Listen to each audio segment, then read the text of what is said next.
with Colin McAllister from Lone Wolf Development, and we're here to talk about Hero Lab. Yes, we are. So Hero Lab is a character creation and management system.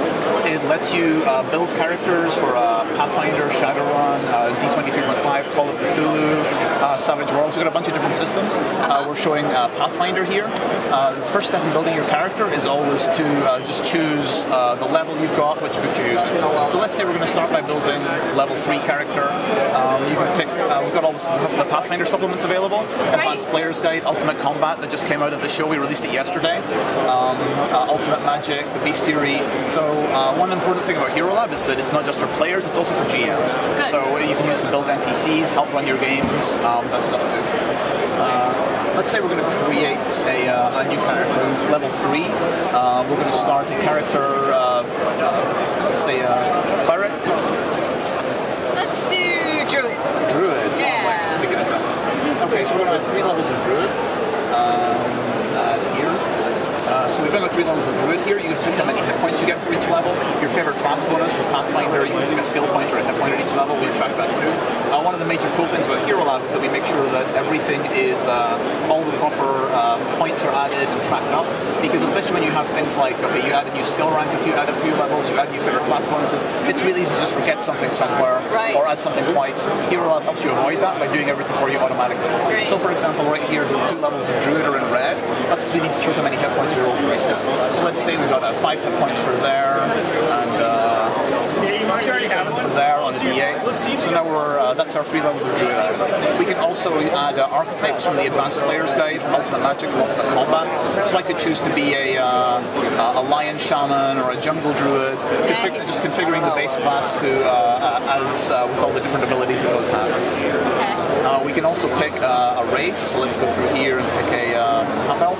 Sure. Half-elf Druid sounds perfect. Pick your alignment. We have all this description text for everything, so that chaotic neutral, excellent, very good. So all the description text lets you introduce new players easily. You can also, if you're trying something new yourself, you can also very easily see what the new, see what all the information does. So let's say, you're playing a Druid. Let's say you normally play a fighter or something. You're maybe not sure what all of the abilities of Druid does because there are a lot. You can easily keep track of all the new stuff that the Druid has, as well as if you add an archetype, you can keep track of all those variants very easily. Pick the ability score. Again, it's shown in red until you pick it. So Hero Lab's making sure that you do everything you want. You can pick your ability scores. Right now we're just we just have it set up so you can pick whatever you like. You can also do point buy, the standard ability score array. All of that is available. I'm just going to add that's my ability scores here. That'll do. Add some levels of Druid. So for the Druid, we've got our special abilities list that we can see here. These are all the abilities that we're going to get as we level up. So just like you would read in the Pathfinder rulebook, we've got this at level 1, this at level 2. These ones are grayed out, we don't have them yet. I can also add the nature bond abilities. So that lets me add domains or animal companion. I'm going to go ahead and add an animal companion here. That's going to add a button here. We're going to add the animal companion. And now we have... now we have the animal companion is a whole separate hero.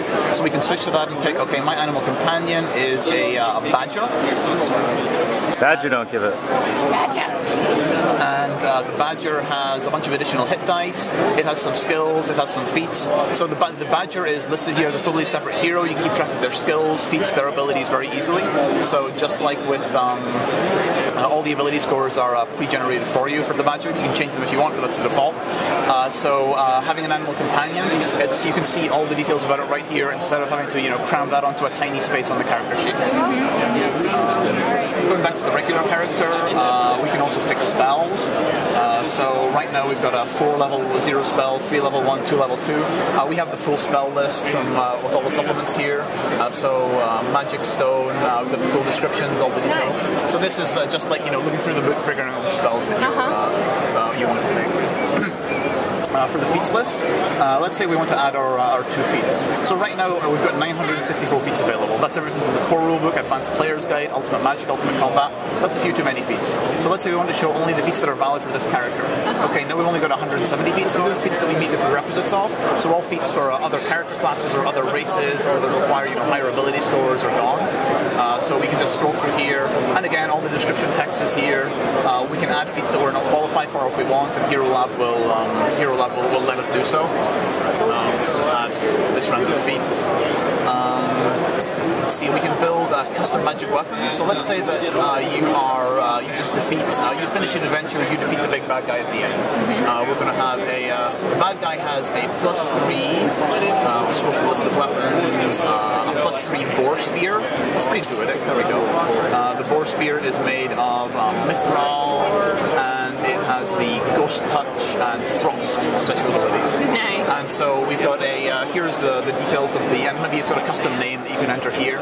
Here are the details. That's the equivalent of a +5 weapon, so it's a total cost of 54,000, and you can choose to pay 0 because you found it, you looted it from somebody's body, or you can choose to, okay, maybe you buy it in the shop for a discount or a surcharge. But Hero Lab tracks all that and lets you choose how much you want to pay for it based on the situation, based on what the GM says. Let's see, that's weapons. The personal tab, you can set a portrait for the character, of course, as well as saying background details. On the in-play tab, Hero Lab can also be used as an electronic character sheet, so you can track how many hit points, any activated abilities. I'm just going to pull up a demo character here real quick, so we can get a more interesting in-play tab. But for this character's a barbarian and a cleric. So on the in-play tab, as well as hit points, you've got your channel energy, you've got your 13 rounds of rage per day. We can track that we're raging, so our strength score and constitution are higher than normal. Once we uncheck that, they go back to normal, and we can also be fatigued. So it lowers that once you run out.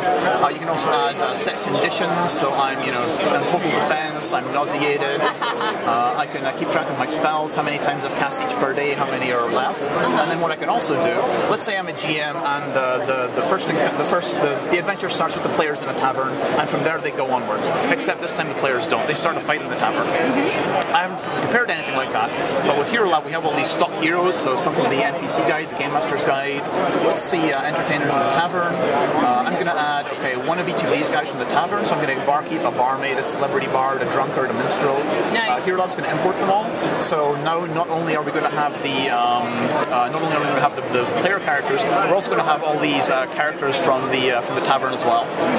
That's the sort of thing like back in the day, it would be like, exactly. Let me look it up in my books. Exactly. Then you spend like 2 or 3 minutes looking through stuff. The players get bored. With Hero Lab, it's just the momentum. Exactly. With Hero Lab, just a few seconds, bam, here is a tavern encounter right here. And they'll never even know. Exactly.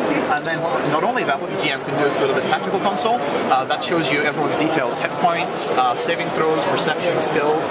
I can start a combat. Hero Lab rolls initiative automatically, so all the players need to do is tell me what are their initiative rolls, and I've got this encounter that I can start, even if I've never seen these characters before. Okay, the barkeep, he's got a masterwork heavy crossbow, a +5 fortitude save, and I can mouse over to this here. It'll tell me his combat bonus, his attack bonus, his weapon damage. All that information is available right here very easily, so you no longer have to have a binder of like 20 sheets of paper just to run an encounter.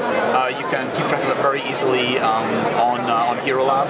Once everyone's acted, you can choose to delay actions. You can keep track of who's flat-footed, so you know who the rogue has combat advantage against. Hero Lab tracks all that as well. So we do that for all of our game systems. So we've got a Pathfinder, Shadowrun, Savage Worlds, D20, but all of those have the tactical console ability. All of those have stock NPCs, I think. We're trying to make it easier for players and for GMs to run games. And you guys just hate books. That's why you made it all so easy. We love trees. They love trees. We love trees. Yeah, see? Well, thank you so much for running me through this. Where can people go to find out more information? We have a free demo and a bunch of information on our website at www.wolflair.com. So you can download the demo from there to get to a test drive and check it out. Oh, thank you very much. Thank you. Awesome.